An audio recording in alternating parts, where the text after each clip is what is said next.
The once gilded cage of Prince Harry and Meghan Markle's Montecito life, initially a symbol of their liberation from royal constraints, has become a prison of escalating financial anxieties and strained familial relationships. Their dramatic departure from the British royal family, a move largely orchestrated in tandem, promised a new chapter of independence and self-determination. However, this narrative has rapidly soured, revealing a stark reality far removed from the fairytale rebellion initially envisioned. The couple's $14.7 million mansion, a testament to their newfound wealth, now stands as a monument to their precarious financial situation. A reported debt of $480,000, while a significant sum in itself, represents merely the tip of a rapidly melting iceberg. The lavish lifestyle they cultivated, fueled initially by Harry's inheritance from Princess Diana, is proving unsustainable. Exorbitant living expenses, costly legal battles, and the disappointing returns from their various commercial ventures have rapidly eroded their financial cushion. The much-anticipated lucrative deals with streaming services and publishing houses, initially heralded as a secure foundation for their future, have yielded diminishing returns. The promised windfall has failed to materialize, leaving them struggling to meet their escalating financial obligations, including the substantial property taxes and security costs associated with their opulent estate.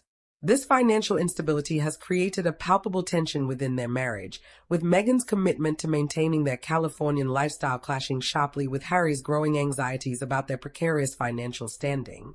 Disagreements over priorities and spending are reportedly escalating, placing further strain on an already fragile union. Adding to their woes is the looming threat of deportation from the United States. Harry's candid admissions of drug use in his memoir, have become the focal point of legal challenges initiated by conservative think tanks. These groups are actively questioning the validity of his U.S. visa, arguing that his admissions violate residency requirements. Immigration experts have warned that deportation proceedings are a distinct possibility, adding a layer of urgency and desperation to their already precarious situation. In a desperate attempt to secure a lifeline, Harry reportedly made a direct appeal to King Charles III, requesting access to a royal residence in the UK as a temporary refuge. This plea, delivered during a tense phone call, was met with an unequivocal and chilling rejection. This decisive action marks a significant turning point in the already strained father-son relationship. Palace insiders suggest that the king's advisors played a crucial role in this decision, emphasizing the potential damage to the monarchy if continued support were to embolden further destabilizing actions. The rejection carries profound implications, extending far beyond the denial of a temporary residence. It represents a complete severing of the safety net that Harry once took for granted. Frogmore Cottage, once his home, is now firmly closed off, symbolizing the complete closure of the royal doors. The protective bubble of privilege, once a defining aspect of his life, has completely burst, leaving him exposed to the full and irrevocable consequences of his actions. The future of their children, Archie and Lily, is also shrouded in uncertainty. The exorbitant costs of private schooling in California present a significant challenge, further complicated by the loss of royal connections and financial backing. Harry's desire to provide his children with opportunities in both the UK and the US is now severely hampered by the lack of a stable base in the UK, effectively cutting them off from half of their heritage and a crucial safety net. The narrative has shifted dramatically. The initial story of a prince breaking free from the constraints of royal life has transformed into a tale of isolation, vulnerability, and regret. Harry finds himself caught between two worlds, his heritage pulling him in one direction and his current commitments anchoring him in another. Meghan's Hollywood background has fostered expectations of wealth and success that even traditional royal ties at their height could not fully satisfy.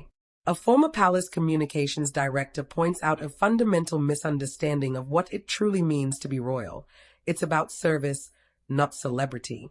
Without a UK residence to fall back on, Harry faces the stark reality of being permanently anchored in California, a far cry from his previous life of global mobility and royal privilege. The direct and unequivocal rejection from King Charles III, delivered without intermediaries, underscores the gravity of the situation.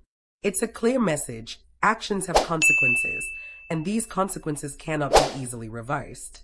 The timing of this crisis is particularly unfortunate, coinciding with renewed public interest in the health of senior royals, including the King and the Princess of Wales. While speculation about reconciliation opportunities has surfaced, this decisive rejection suggests that the rift between father and son has deepened rather than healed. Security concerns further complicate matters. Having lost taxpayer-funded protection in the UK, any return would necessitate expensive private security arrangements, adding yet another significant financial burden. The future for Prince Harry and his family remains uncertain, shrouded in a mixture of financial instability, political pressure, and familial estrangement. The once bright promise of a new beginning has dimmed considerably, leaving them facing a complex and potentially devastating reality.